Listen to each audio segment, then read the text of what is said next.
Unang-una, upang maging simple, madali at abot kaya ang pagpapakabit ng solar panel at battery storage system sa kanilang mga bahay, hinihiling ko ang tulong ng Kongreso na maipasa na ang Sariling Kuryente Act. At kung pagbawas ng presyo ang usapan, sa aking palagay, panahon na para tanggalin na natin ang systems loss na pinapasa sa consumer.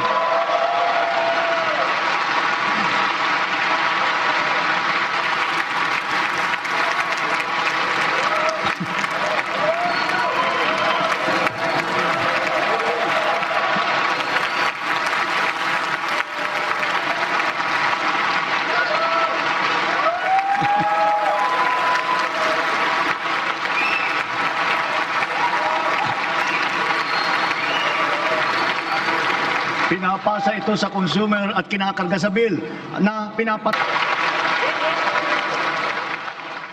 Mga kababayan ko, naririto ako muli upang tuparin ang ating katungkulan at magbigay ng ulat sa inyo tungkol sa estado ng ating bansa at sa mga ginagawa ng inyong pamahalaan.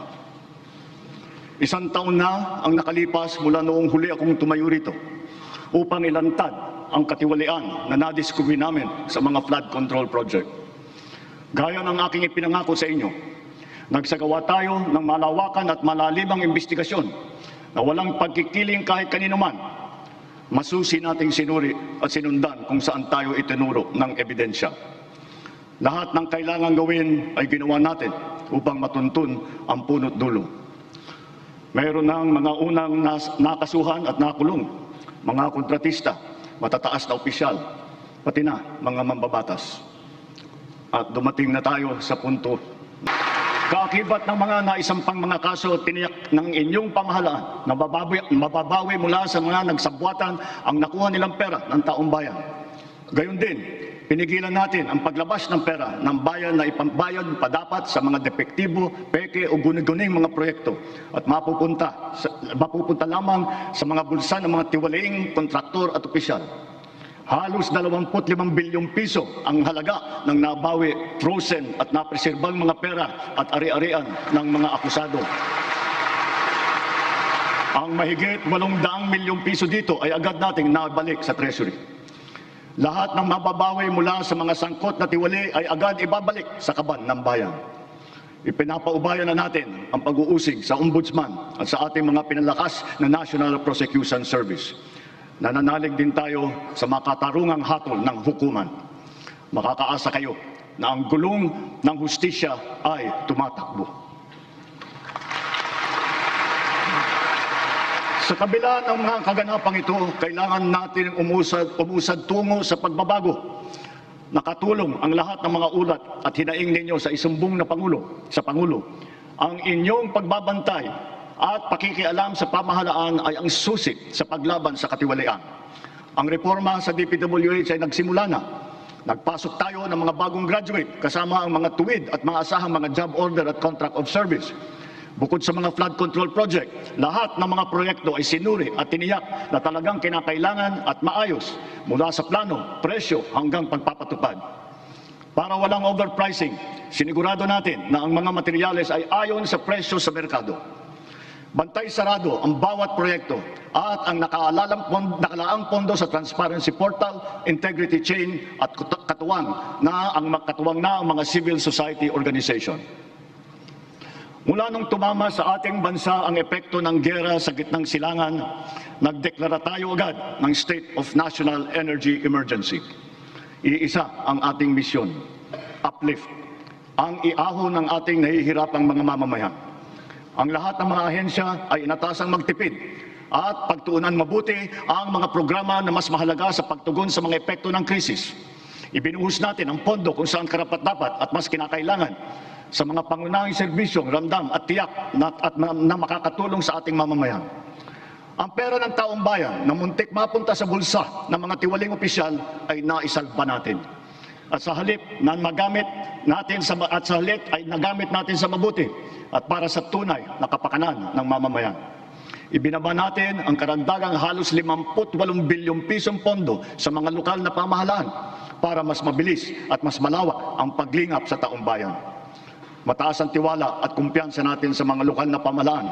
Ito ay paghahanda na rin para sa mas marami at mas malawak na serbisyo para sa kanilang mga nasasakupan. Layunin natin matulungan ng 3.2 milyong benepisyaryo ng 4Ps at walang gutom program, ang 1.2 milyong minimum wage na manggagawa ng miyembro ng SSS at ang 2.2 milyong kababayan nating mahirap na hindi pa naging benepisyaryo ng programang pang-ayuda ng pamahalaan. Nariyan pa rin ang nakaabang na pagsuporta natin para sa sektor ng transportasyon, agrikultura at mga OFW na apektado ng kaguluhan. Kung susumahin, mahigit 7.2 milyong pamilya na lubos na nangangailangan ang matutulungan natin sa mabigat na kabanatang ito.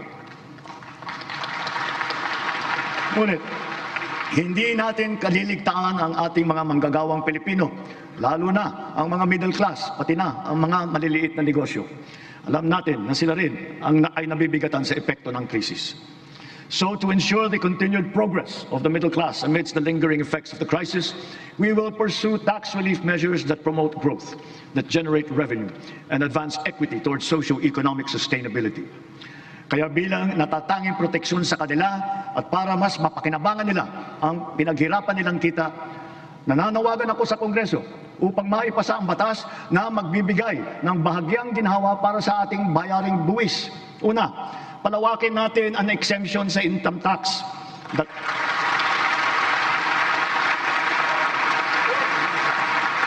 Multa na kaakibat ng mga ito. Malinaw ang mga leksyon sa atin ng mga nagdaang buwan. Una, ang kahalagahan ng seguridad at katatagan ng bansa pagdating sa enerhiya at sa pagkain, ng ating ugnayan sa ibang bansa at ng bawat mamamayan kahit saan man sila naroroon. Pangalawa, ang abilidad ng pamahalaan na kumilos agad sa angkop at mainam na paraan. At ang ikatlo, ang pagpursigi at pagbatyag ng Pilipino sa kabila ng mga hamong dumadaan.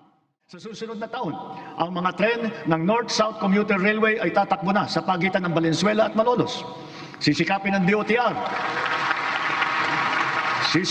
DOTR na sa pagtapos ng administrasyong ito, tapos na rin ang railway hanggang sa Clark. Sa susunod na taon, bubuksan na rin ang 12 stasyon ng MRT-7. Matapos ang halos 3 dekada, may bago ng linya ang MRT na tutulak pa hanggang Sacred Heart sa Quezon City mula sa North Avenue. At balang araw, aabot pa ito hanggang San Jose del Monte, Bulacan. Sadyang napakalaking ginhawa nito sa halos 1 milyon na pasahero bawat araw. Thanks to the recently enacted Accelerated and Reformed Right-of-Way Act, right-of-way issues are now more quickly resolved, removing the biggest choke point in our mass transit development program. Sa kabilang banda, yung unang bahagi ng Cebu Bus Rapid Transit ay bukas na. At yung nasa Ilocos Norte naman ay ating pasisinayaan sa susunod na taon. Ang mga nag-modernize ng mga sasakyan, lalo na ang mga lumipat sa mga hybrid at electric vehicle, ay hindi nakaramdam ng kurot ng pagtaas ng presyo ng petrolyo. Consistent with our clean energy drive, we have encouraged the adoption of electric vehicles. We have removed all tariffs on EVs until 2028 to bring down market prices. And government has also been mandated to prioritize electric vehicles in their refleeting plans. Makapagbigay ng kapanatagan sa isipan ng mga benepisyaryo ng agrarian reform. Wala tayong tigil sa pamamahagi ng mga titulo sa lupa na ginawad sa kanila. Kaya sa loob ng 4 na taon, lagpas 400,000 titulo sa benepisyaryo ang naghintay ng 30 hanggang 60 taon. Ang iba mapalad na nasaksihan ang paglabas ng kanilang titulo. Sa tagal naman ng panahon, yung iba, apo na ang tumanggap. Sa kabila ng mga ito, patuloy pa rin ang suporta ng DAR sa reformang agraryo tulad ng irigasyon, mga daan, makinarya at mga pautang para sa mga benepisyaryo nito. Kaya sinasabi ko, Secretary Conrad, huwag mong munang isipin na pwede ka nang mag-retire. Marami ka pang trabaho na gagawin sa DAR. Sa kabila ng mga nailatag para sa ating seguridad sa enerhiya, panatag ang aking loob na kaya nating umangat pa. We have begun to embark on the establishment of hydrogen power plants. Multiple projects are now in their pre-developmental stage in Marinduque, in Masbate, Zamboanga, Sibugay, Basilan, and other potential areas. Pushing the envelope further, perhaps it is time for us to revisit nuclear energy production.